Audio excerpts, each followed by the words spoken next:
know, and 100 people have said the exact same things before you. So if you choose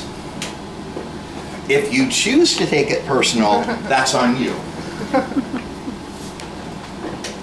I have friends in this room, and my friends know me very well. And what they know about me is once I feel like, once I feel like you're not trying to kill me, I am a blabbermouth. I open up, I tell all my dirty little secrets. You can know every dirty little thing I've ever done in my life by going on YouTube. Because I think the camera's my friend, which is really stupid, considering that little fucker adds 30 pounds to me, not you, the camera. And like I needed that, so. And not in the legs, it's always like works its way up, so like, never mind. I come out looking like an upside down blow pop, but, that having been said, I'm going to say a lot of things tonight because I want to exhaust. Yeah, this is a good time to show it. I'm going to exhaust a subject so much that next time someone comes to me with this subject, I'm going to say, why don't you look at my website, because there's a video link.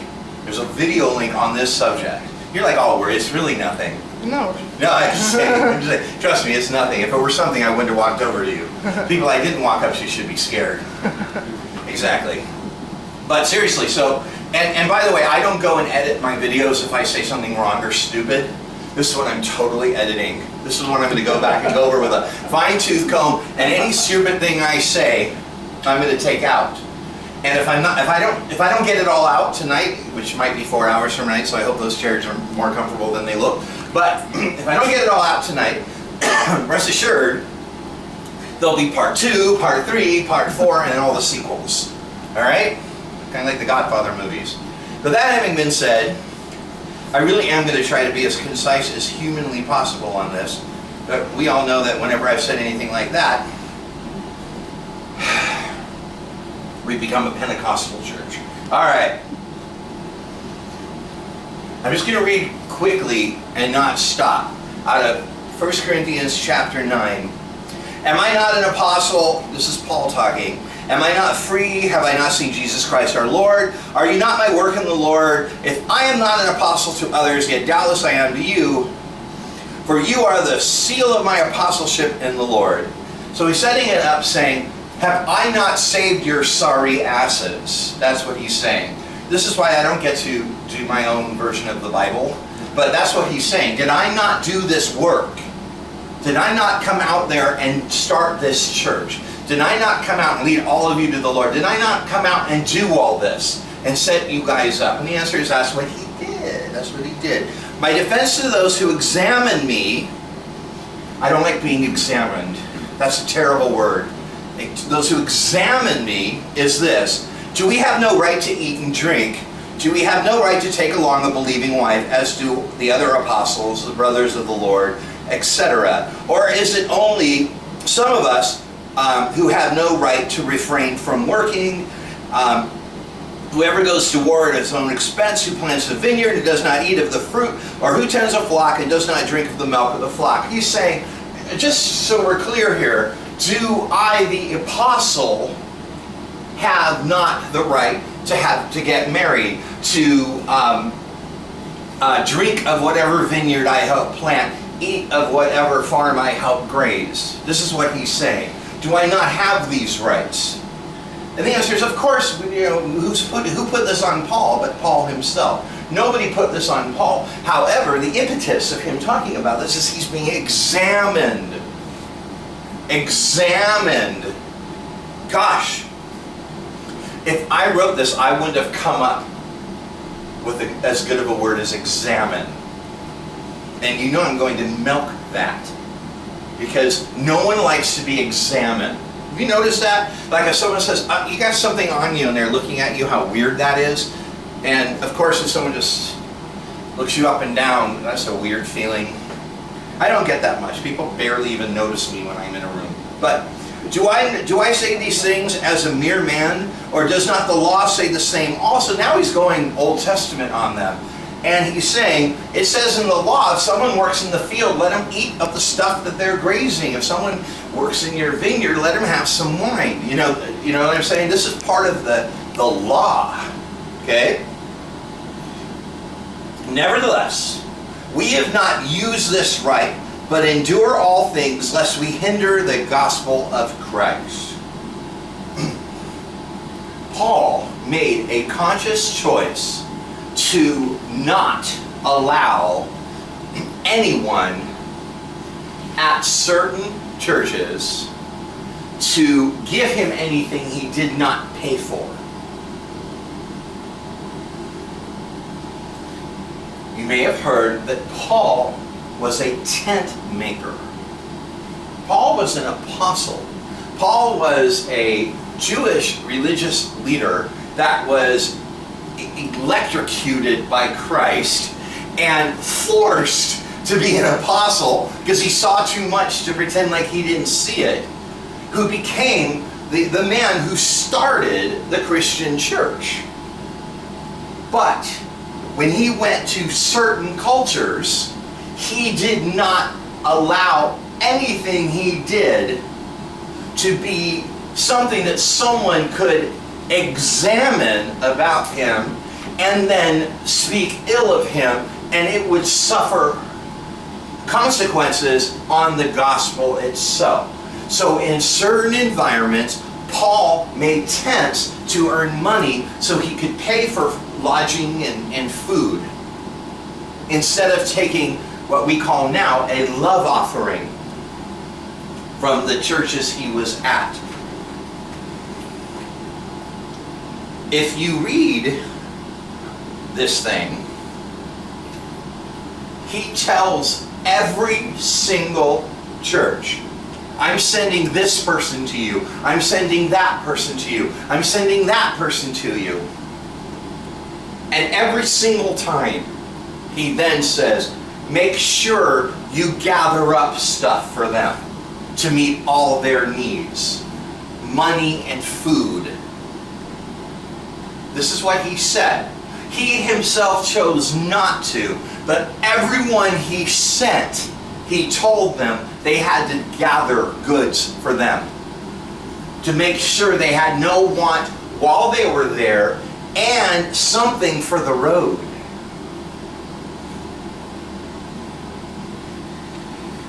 Nevertheless, we have not used this right, but endure all things, lest we hinder the gospel of Christ. Do you not know that those who minister the holy things eat of the things of the temple? Now he's saying, you would get killed by God in Old Testament times if you ate any of the food that was offered to the Lord. However, the people who minister in the temple, that was the only thing they were allowed to eat.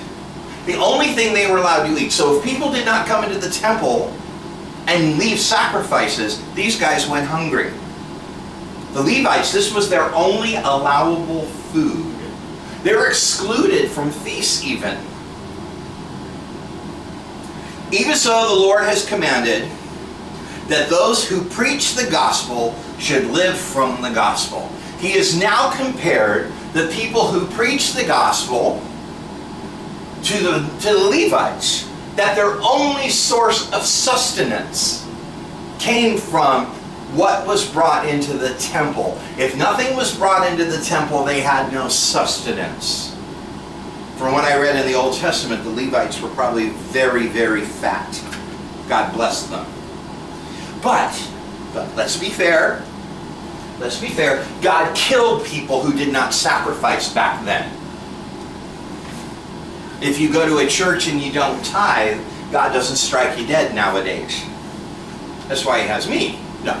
But, okay, I can't make dumb jokes tonight. I'm sorry. If there's time at the end, I'll say all the dumb things I want to say. But first off, it'll be an editing nightmare. And second off, I have so much I want to say on this point to make sure that this subject never passes my lips again.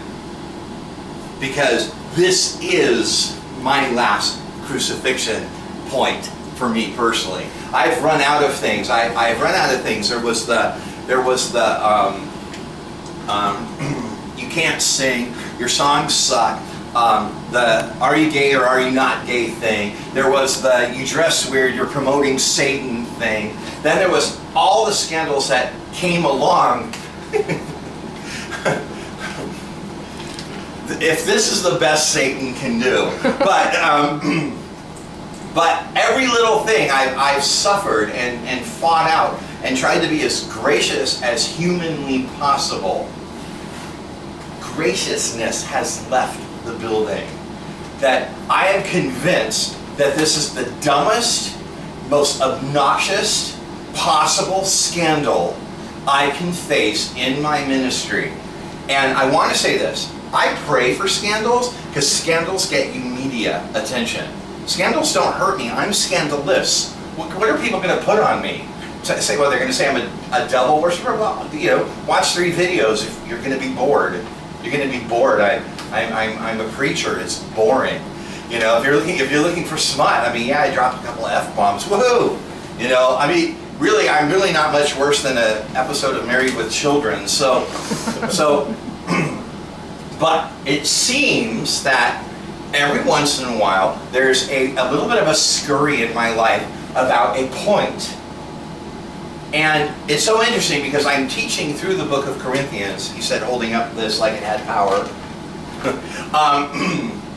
And we happen to be at this spot, so I can talk about it directly and say that Paul said that while we do not take money from you guys, that's not the norm, and that is not the expected norm, because who works for free? Who goes to war for free? Somebody gets compensated for everything every human being does as far as work. And if not, every human being has financial need. How else do you buy food and lodging? How else can you have it? Manna from heaven only happened once. And it hasn't happened lately. It hasn't happened lately. I am hoping to accomplish 2 things tonight. No, 3 things tonight. One, I'm hoping to lay a subject to rest that I can just point to the video and say, I've addressed that. Have a nice day. 2, I'm hoping that anybody who's here tonight, that I'm right, that no matter what, I just trust God, and for some reason, this fits. Because I don't have another day to do this on. Today's the day, and that was the deal I made. I said, when the day comes up, no matter who comes, no matter what happens, this is what I'm going to do. So I guess the third thing is that I am going to strive to make this as universal a point as possible while I talk ceaselessly about myself. So here's the deal. I get asked a lot about money. I had someone say to me recently that I, at my events, ask for money a lot. And I was dumbfounded because that's not true. If at the very end of a 2-hour event that involves air conditioning, electricity, free food, a 2-hour performance, and I say there's a tip jar if you want to put anything in on the way out, constitutes me talking about money a lot, then I'm wrong. But my idea of talking about money a lot is any church across America will spend 15 minutes minimum on the subject at every single meeting, and then stick something in your face expecting you to give money while a strange person stands at the aisle and watches you. See if you're going to do it. And I'm certainly light years away from that. I have been chided by the Lord that I don't do this. I promised I would do it once a month. I would bring up money stuff once a month and seriously make a plea, but I just don't do it. But anyways, the other question I hear a lot is, where does the money go? Hell if I know, but where does the money go? Seriously, where does the money go? And another one, why do you expect me to give you money. Paisley, I get that a lot. And lately I've just had a wave of people I've upset that have gone around and said I'm a money grubber and I cause them to go into the poorhouse and I'm in it for the money and I'm living high on the hog and all this stuff. So I decided to look where I recommend everybody look for answers to see what the Bible says on the subject. This is one of my favorite things to do. If the Bible says on the subject that something is, I'll admit to it. And the Bible says something isn't, I'll admit to it. And I'll tell you where I found it. But I'll also say to people who examine me, see, it was funny, because see, the term I have for it is sniff out my butt like a dog.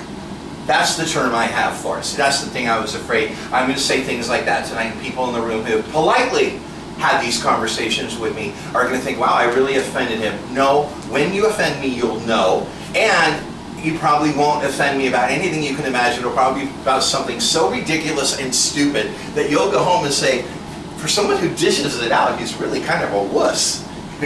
So, but no, nobody in the room has offended me, and nobody who has been in this room that's going to see this, I don't even know what to do. Y'all offend me. I'm sorry, I hate you all. There. So take it personally. Get a chip on your shoulder. It starts at 7. Hello? Gosh. Anyways, here's what I want to say. Here's what I want to say. Paul and whoever writes the epistles, the epistle writers only address the financial blessing from the minister to the ministers in only 2 fashions at all in the Bible. 99% of the time they say, anytime you have one of the people we send you come in, shower them with support that is physical, monetary, and they can eat it too and take it on the road. In other words, give gifts. And it even goes as far as to say things like, go over the top when you shower them with gifts and money. Or, in this one instance, and it's the only instance, where Paul says, we didn't take anything from you because we wanted you to see the purity of the gospel. So while we were traveling, we worked part-time making tents so that you couldn't say we were money grubbers. That's it. So the first question is what does it say in the Bible about how ministers should be paid? Extensively, over the top, out of control, ridiculously, hilariously, depending on which version you have. Now so first off, taking all this out of context, this is leading up, sounds like it's leading up to a big money, I was Freudian. This is leading up to a big money plea. You're not getting out of this place unless I make you all feel guilty and you write me a big ass check. Please. Okay. Now, in our culture, now I don't want to go there yet. I want to say something. Someone recently asked me, do you mind if I ask where the money goes? And anyone who is an actual supporter, okay, anyone who's an actual supporter, here's what an actual supporter is. That is someone who feels so incredibly blown away by what I do for the Lord and how God's moved in people's lives that they've seen with their own eyes, and they feel so incredibly sorry for how inept I am in every other aspect of life except the one thing I know how to do. They contribute on a regular basis. Okay? And before anyone get a fantasy about what that looks like, is I have been doing this for almost 10 years, this music ministry for almost 10 years. And in almost 10 years, I can count on just my hands, missing fingers, how many times I've received a check over $1,000. Okay, so I never had a check in the double digits.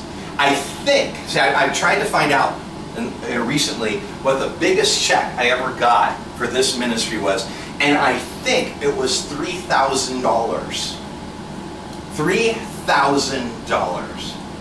And in the month that I got $3,000, I got one other contribution of $500. So in that month, I made $3,500. 12, 24, 36, and half of 36 is 18, so that's what? How much am I making a year? I'm not making even $50,000 if that happened every month. It's happened once. Once. That I made $3,500 in 1 month. To be honest, I've seen my taxes. I've seen my taxes. My accountant calls me and says, your finances are physically impossible. You have to have other income coming in. No, I don't. Well, you spend more than you make. Well, I have credit cards. You know, so I've raised 3 kids during the last decade, making less than $3,500 a month. And that's not including all the expense of the ministry. That's not including the expense of the ministry. I don't have a separate pile of cash paying for whatever I do. I don't charge for concerts. I don't charge for CDs. I've given away over 3 million of the things. I've lived entirely off of donations for the last decade. I've actually lived entirely off donations my entire adult life because I've been in ministry the whole time and I've rarely had a real paycheck. And we have lived under the poverty line. We've lived under the poverty line, yet I get examined. I have never once had an anchor contributor come to me and examine me. Never once. Now, of course someone's going to say, so if you have money left over, where does it go? And things like that. Or how are you managing on the money? I mean, there's conversation. It's not like people are just writing these checks blindly. But then again, I'm a talker. Most people haven't had to ask me because I've discussed it. They've heard me speak at events, and I've said things like, I am completely financially dependent on donations. So if God doesn't put it on people's heart to give to my ministry, I go without. If someone hears that as a guilt plea, I put that on you and not on me. That's the truth. That's the truth. I want to use that example later. If you have some kind of business, that's your form of income. If people don't, frequent your business, you go without. I'm a self-employed minister, and I don't have another income. I don't have another income. Why don't I have another income? It's none of your damn business. This is so funny. There's a big difference between I expect to get money through my ministry and I expect you to give me money tonight. There's a big difference that I think people really fail to see. And I think this, at the heart of this, is a major character flaw in modern Christians. I think it's a major character flaw. And that's how I convinced myself it was okay to talk about this tonight. That I could find some way to make it universal when this was really about me. But I will tell you this. I know a woman named Vula. And Vula owns a restaurant. It's the restaurant at the Deer Valley Airport. And this is a hard, scary woman. I would not want to get on her bad side. She runs a great restaurant, great food, very professional, and I think she lives there. And I was in there recently, and I listened to her talk about the effects of the economy. And what struck me was she still got up, she still looked great, she still had her hair done, her makeup done, or had her jewelry. She still was working the room, even if there were only 4 people in it. She was still doing her job. She wasn't saying, well, Paul made tents, and I need to go get a second job, I need to get a day job. There was no one in her life doing that. Because everyone in her life knows her as Vula, the woman who owns a restaurant at the Deer Valley Airport. So there isn't a speculation. If you'll forgive me, no one's examining her. Nobody's examining her, and since I know her, I won't say no one's sniffing her butt out like a dog. However, for some reason, there is a flimsy foundation under the minister. who expects to earn their income in ministry. And this is very fascinating to me, because if I were the kind of person that really planned in advance and had notes, I'd have really killer notes on this. I'd have things like, I'd know how many groups there are. I think there's like 3 or 4 groups. There's anchor supporters. Anchor supporters are people that write checks every month, or the best that they can do, whatever, and have long since let go of this dialogue in their head about me.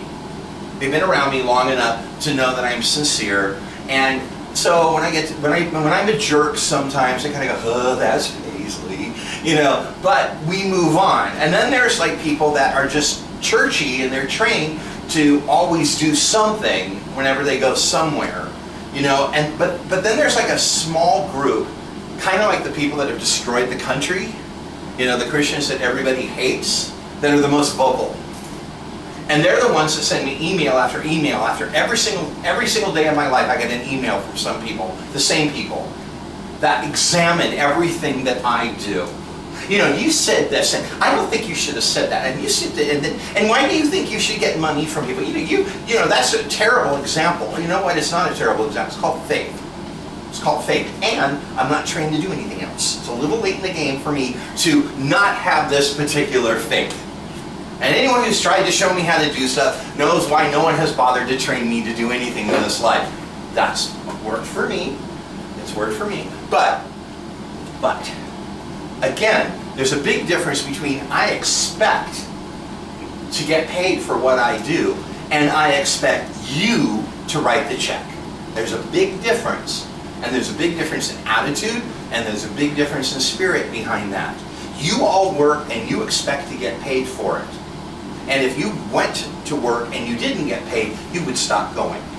I've gone to work year after year and not gotten paid and kept working. Because I am called to do what I do. And sadly, God has to work through humans to make me get paid. This is something I don't think Christians understand. Well, if he trusts God, God will do it. How's he going to do it? Is God going to write me a check? What bank would cash it? Where does God have his account? I know. I found a $100 bill on the ground once, and I went, it's not going to cut it. I need like 30 of these to get through the month. I have never, ever made enough money to put anything in my savings account long enough for the bank to contact me saying, I've taken so much out of the savings account so fast I lose my savings account. This judgment on ministers and money comes from a very creepy, dark, bigoted place. Well, Paisley, have you not noticed the abuse of the church? Really? Well, I will tell you, my fine friends, we all abuse all kinds of things. You guys abuse the earth. Should I blame the deterioration of the ozone layer on you every single time you have something in styrofoam? Seriously, where does it stop? When did this window of examination and judgment enter in? If anyone thinks I feel bad about this, please do not mistake passion and anger for actually taking any of this personally. I don't take any of this personally. Because it's not just happening to me, it's happening everywhere. It's something that has seeped into the vernacular. Recently someone asked me, where does the money go? Just for the record, I will never answer that question again. Ever, ever, ever. See the video. I will never answer the question. Because the answer to the question was this. I live entirely off of donations. And the truth is, I make so little in donations, I'm lucky to meet my fiscal needs for the month. And that includes all the expense of the ministry, whatever it is. However, I always make sure that I'm giving to other ministries, and that changes from time to time, but you're welcome at another time to say, is there a ministry you're currently giving to? And I'll say, none of your damn business. No. And I also give to human beings in need that I know are struggling.